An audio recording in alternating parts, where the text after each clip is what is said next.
Okay, so in our presentation, you guys are a group of outdoor enthusiasts at a seminar for the U.S. Parachute Association. Interested in learning new sports, pretty much. Just learning how to explore your options and your own possibilities for adventure more.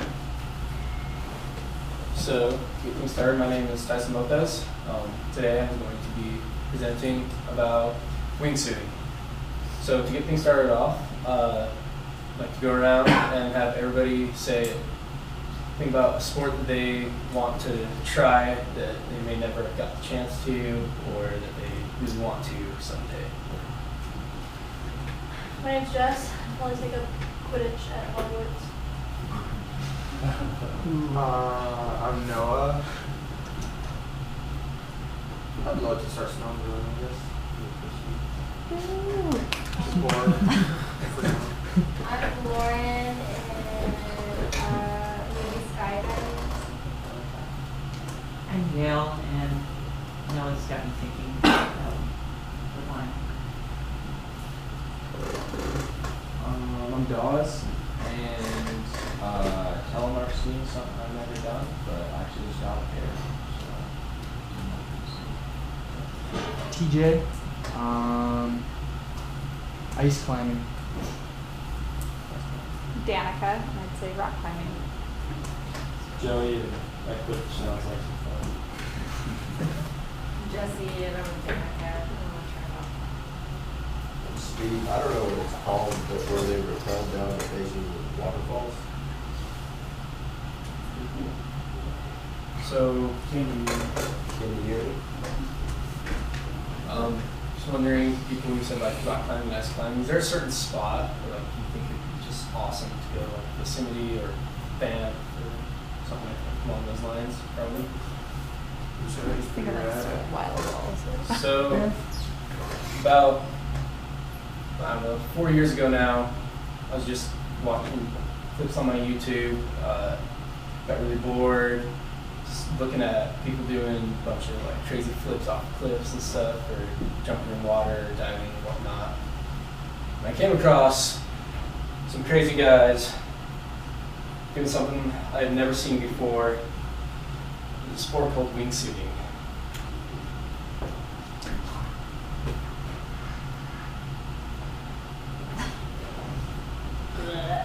Yeah, nope.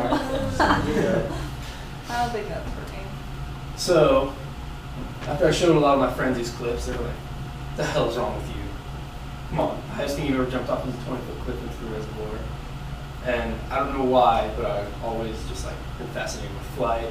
When I was younger, I wanted to be a fighter pilot so bad, just because it goes so fast and you're so high. Think about all the cool things you can see. But due to health and eyesight, I could never become a fighter pilot. And I was so bummed. Then I found out about stuff like this, and skydiving, and I was like, skydiving, I want to try it. And I was like, no, it only lasts for a few seconds, not really long enough, not worth all the money. These guys can fly up to like 10 minutes. It's awesome. So I'm going to get into a little bit about some history of the sport of wingsuiting, some into a little bit of what's going on in the present and future, and why some people might want to try this crazy looking sport. So for the history of wingsuiting, kind of started back in the early 1900s when people started parachuting off really tall buildings. And there wasn't that much success at first. A lot of people got really hurt or injured. Some died. So they started out just throwing dummies off of places like the Eiffel Tower or other really tall buildings around the world, strapped into a parachute that nobody had ever tried before. About 10 years later, 20 years later, this crazy guy named Clement Son from Michigan decided, hey, for some reason, I just really want to try flying. Not like flying in a plane, but a flight that I can control with my body. So, with some help of some friends, he designed a suit, much like the one these guys used.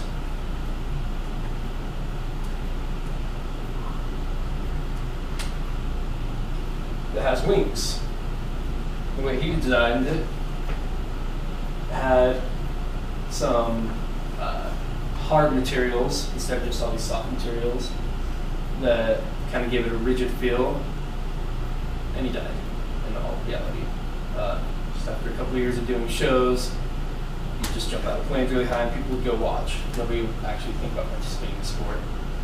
So a close competitor and friend, Harry Ward, decided to take it up and kind of got things kick-started off on a safe manner. He designed a modern wingsuit with light materials, not much rigidity, a little bit more movement to create an airfoil, which is what is happening right there when the air pushes through the wingsuit fabrics. You get to glide and fly instead of just plummeting to the earth, opening a parachute. So about 30 years later, not much has happened. People just do it for air shows. And then all of a sudden there's a movie that comes out with a couple of big name actors, Burt Lancaster and Gene Hackman. Some people might recognize the names, just from a historical factor of these guys in the film. It's called Gypsy Moths, and it showed these two really popular actors jumping in wingsuits, which is something that people hadn't really seen before. Local air shows, whatever, they'd seen on, all of a sudden it's on a big silver screen. People are like, whoa, that's awesome. And then they still didn't do anything with it. It just sat there. More air shows, whatnot. People just trying, not really much. Now the 30 years go by, and the 90s come around. And people start actually picking up the sport finally. And two guys, Robert Pecknick and the other guy, they have really hard names to pronounce. Kosma, something other, I'm not going to try his last name. They decided, hey, we want to take this sport that people try at air shows and whatnot and bring it to the general public. So they created the true modern wingsuit.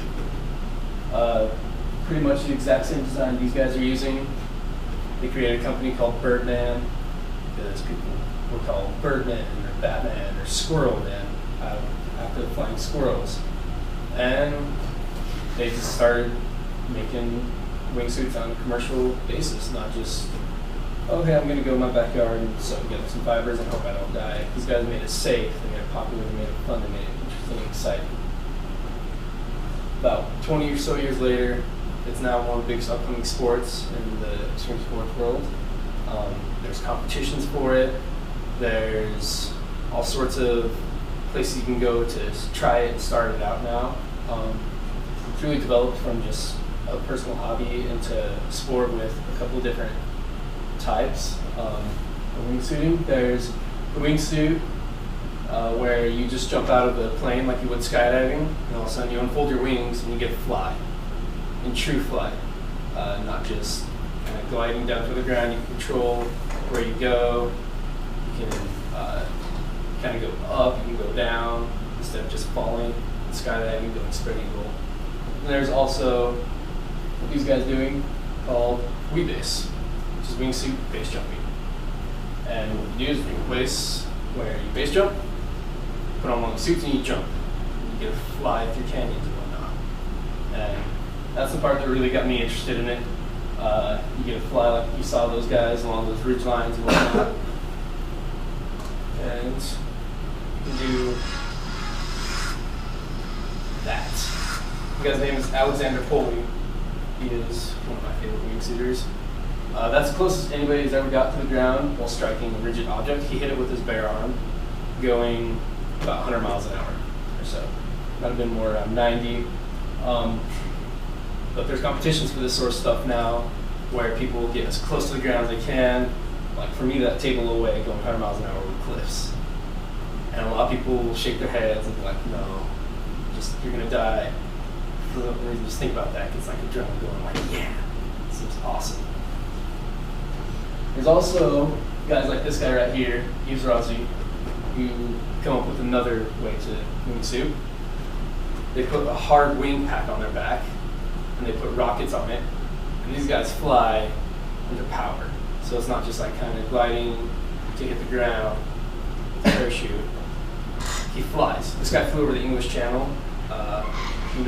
That's almost 30 miles wide between the coasts of France and England, 30 kilometers, and he flew all the way across it just like in a plane. using nothing but that wing pack in his body. And guys like that kind of inspired me to want to try this. Just a few more facts to close up on here really quickly. Where the sport's kind of at today. 23,690 feet.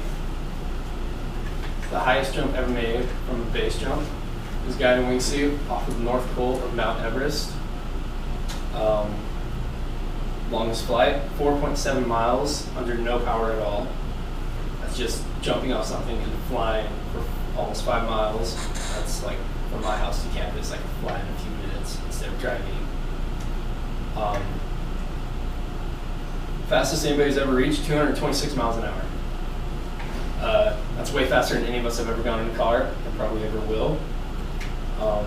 That's about as fast as a lot of bush planes can go. That's just one man, nothing but fibers on him, soaring through the air. So, today I kind of talked about a little bit of the history, a little bit of the past. For a little bit of the future, that's kind of where the future is, using a wing pack under power to be able to fly. You hear about flying cars and whatnot. I think it's way cooler to have a flying body, just saying. They're trying to get it to where you can literally stand on the ground, and just take off and fly. Not like a jet suit with wings. And use that in like competitions and whatnot, organized. And kind of like skiing, how it just starts off, not really organized, and all of a sudden it takes off. And there's the Olympics. I would love to see this in the Olympics in the future. Hopefully that's where it's going. Stuff like that. So today, I covered a little bit about the past, present, and future, and the different types of wingsuiting. Hopefully I've inspired you guys to want to take up this somewhat dangerous looking, but at the same time equally thrilling sport. It may seem frightening, but at the same time to me, it seems thrilling, and I hope that you guys will want to take it up. Thank you.